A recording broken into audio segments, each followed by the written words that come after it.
Hello friends, welcome to spherical study. आपका स्वागत है मेरे new education YouTube channel spherical study पर। आज हम आपके लिए मोस्ट इम्पॉर्टेंट एमसीक्यू लेकर आए हैं जो पॉलिटेक्निक फर्स्ट सेमेस्टर का अभी अप्लाइड फिजिक्स का एग्ज़ाम होने वाला है। उसके लिए ये एमसीक्यू बहुत इंपॉर्टेंट है। इनमें से आएंगे ज़रूर एमसीक्यू, आपके एग्ज़ाम में फंसेंगे। और ये पार्ट 1 है, मतलब पूरी सीरीज़ का पार्ट 1 है ये। और इसमें हम कवर करते हैं, इस वीडियो में हम 30 एमसीक्यू कवर करेंगे। तो चलिए शुरू करते हैं। हमारा पहला एमसीक्यू है कि बल का एसआई मात्रक क्या है। Option A joule, option B newton, option C pascal, option D watt. तो बल का मात्रक न्यूटन होता है, ये आप सभी लोगों को पता होगा। बल का मात्रक न्यूटन, ऑप्शन बी इसका सही हो जाएगा। अब चलते हैं नेक्स्ट क्वेश्चन पे। अब हमारा अगला क्वेश्चन है दाब का आयामी सूत्र यानी दाब का विमीय सूत्र क्या होगा।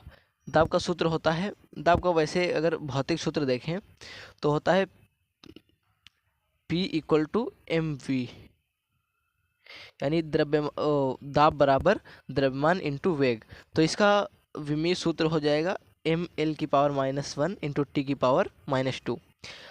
ये इसका हो जाएगा, ऑप्शन ए सही होगा इसमें। अब चलते हैं अगला अपना एमसीक्यू हम देखते हैं। अब हमारा क्वेश्चन है कि इनमें से कौन सी राशि अदिश राशि है, यानी कौन सी क्वांटिटी स्केलर क्वांटिटी है। तो इसका हमारा ऑप्शन सी सही हो जाएगा। चाल चाल जो होती है स्केलर क्वांटिटी होती है। ठीक है। अब अगला क्वेश्चन है कि संवेग संरक्षण का नियम कब लागू होता है, यानी संवेग संरक्षण का नियम कब यूज होता है। ऑप्शन ए है जब बाहरी बल लगे, ऑप्शन बी है जब बाहरी बल ना लगे, ऑप्शन सी है जब द्रव्यमान बदल रहा हो, ऑप्शन डी है जब वेग शून्य हो। तो इसका ऑप्शन बी सही हो जाएगा, जब बाहरी बल ना लगे। ठीक है। हमारा क्वेश्चन नंबर 5 है संवेग का सूत्र क्या होता है। संवेग का सूत्र ये होता है P बराबर एम वी। इसके पहले थोड़ी मुझसे मिस्टेक हो गई है इस वाले वो क्वेश्चन में। इसमें P मैंने संवेग के लिए ये वाला सूत्र बताया था, गलती से निकल गया। मतलब तो इसमें प्रेशर बराबर होता है, प्रेशर का फार्मूला होगा, ये नहीं है प्रेशर का फार्मूला। ठीक है। तो इसका ऑप्शन सी सही हो जाएगा 5 नंबर का। अब अपने अगले क्वेश्चन पर चलते हैं। हमारा अगला क्वेश्चन है आवेग किसके बराबर होता है। आवेग को इंग्लिश में इम्पल्स बोलते हैं। तो आवेग किसके बराबर होता है, तो इसका ऑप्शन ए सही हो जाएगा। आवेग बराबर होता है एफ इंटू टी। इम्पल्स बराबर एफ इंटू टी होता है, फोर्स इंटू टाइम। ठीक है। अगले क्वेश्चन पर चलते हैं, 8वें क्वेश्चन पर। हमारा 8वां क्वेश्चन है कोणीय वेग का मात्रक क्या होता है, यानी एंगुलर वेलोसिटी का यूनिट बताना है हमको। तो इसका हो जाएगा रेडियन पर सेकेंड। ये इसका कोणीय वेग का यूनिट होगा, मात्रक।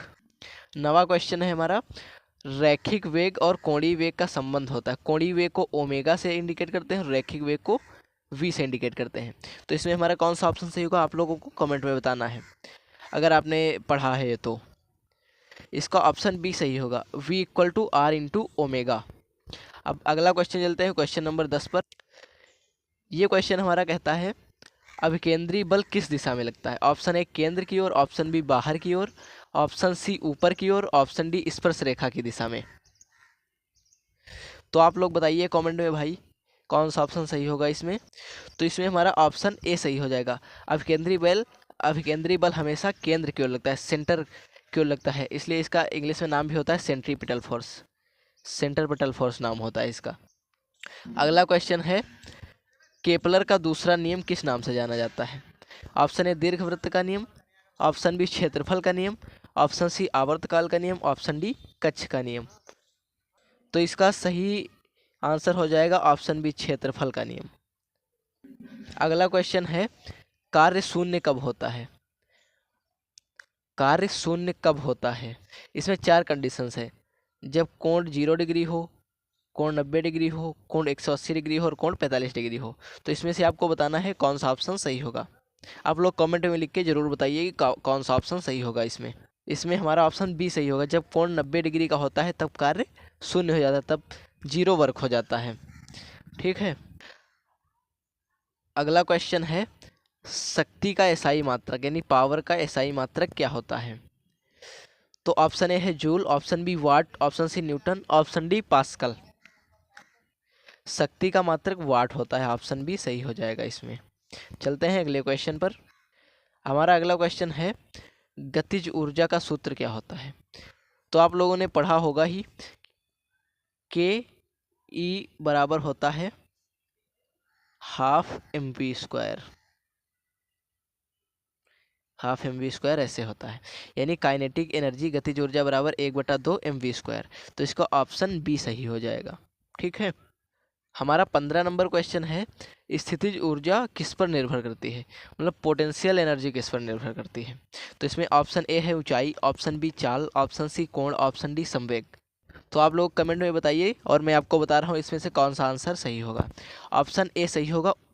जो स्थितिज ऊर्जा होती है ऊंचाई पर डिपेंड करती है। देखो इसमें कितनी कंडीशंस होती हैं। पोटेंशियल एनर्जी यानी पी ई बराबर होता है एम जी एच। ठीक है। तो इसमें एम और जी का तो कहीं जिक्र ही नहीं है, इसमें एच के बारे में बताया गया। तो यहाँ पर एच मतलब हाइट, ऊंचाई। आप लोग ये ऑप्शन सही कर सकते हैं। हमारे 16 नंबर में पूछा गया है आघूर्ण का सही सूत्र, मतलब टॉर्क बराबर क्या होता है। तो आघूर्ण का फार्मूला होता है एफ आर साइन थीटा, यानी F into R into sine theta. Option C इसका सही होगा 16 नंबर का।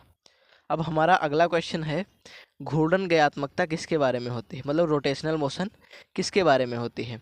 ऑप्शन ए है द्रव्यमान के बारे में, ऑप्शन बी अक्ष के बारे में, ऑप्शन सी दूरी के बारे में, ऑप्शन डी समय के बारे में। तो आप लोगों को अगर कमेंट में पता है क्वेश्चन आंसर तो आप लोग बताइए कमेंट में, अगर नहीं पता है तो नो टाइप कर दीजिए कमेंट में। तब तक मैं आपको इसका आंसर बता रहा हूँ। इसका ऑप्शन बी सही होगा, अक्ष के बारे में। रोटेशनल मोशन अक्ष के बारे में होती है, क्योंकि वो अपने एक अक्ष से ऐसे रोटेट होती है ना, इसलिए वो अक्ष के बारे में होती है। अगला क्वेश्चन है हमारा जड़त्व आघूर्ण यानी मोमेंट ऑफ इनर्शिया किस पर निर्भर करती है। अगर आपको जड़त्व आघूर्ण का फॉर्मूला मालूम है तब तो ये आप क्वेश्चन कर लेंगे, अगर नहीं पता है तो नहीं कर पाएंगे। तो जड़त्व आघूर्ण ये ऑप्शन कौन सा सही होगा, आप लोग कमेंट में बताइए, मैं आपको बता रहा हूँ तब तक। इसमें ऑप्शन ए सही हो जाएगा, द्रव्यमान के वितरण पर। जड़त्व आघूर्ण द्रव्यमान के वितरण पर निर्भर करता है। 19 नंबर क्वेश्चन है श्यानता का एसआई मात्रक क्या होगा, यानी विस्कोसिटी का एसआई मात्रक क्या होता है। ऑप्शन ए है pascal second, option B newton metre, option C watt, option D joule. अगर आपको पता है तो कमेंट में बताइए, अगर नहीं पता तो कमेंट में नो टाइप करिए।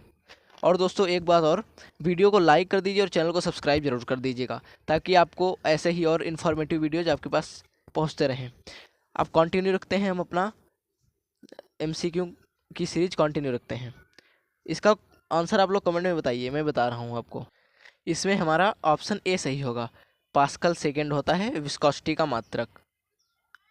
हमारा अगला क्वेश्चन है ताप की एसआई इकाई, मतलब ताप का एसआई मात्रक क्या होगा। हीट की SI unit. Option A joule, option B watt, option C calorie, option D newton. तो इसका ऑप्शन ए सही हो जाएगा।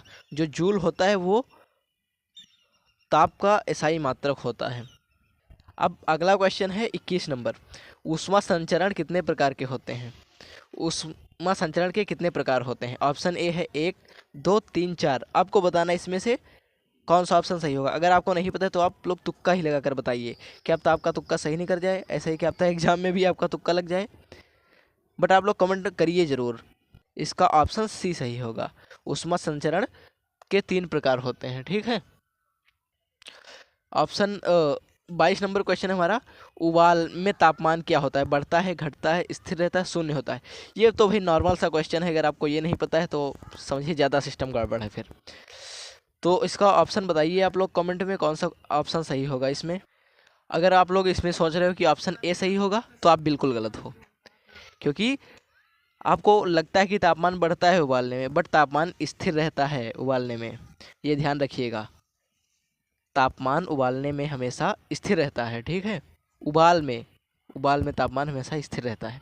अगला क्वेश्चन देखते हैं। अगला क्वेश्चन है हमारा सतही तनाव का एसआई मात्रक। सतही तनाव यानी पृष्ठ तनाव जिसको बोलते हैं, इंग्लिश में सरफेस टेंशन होता है।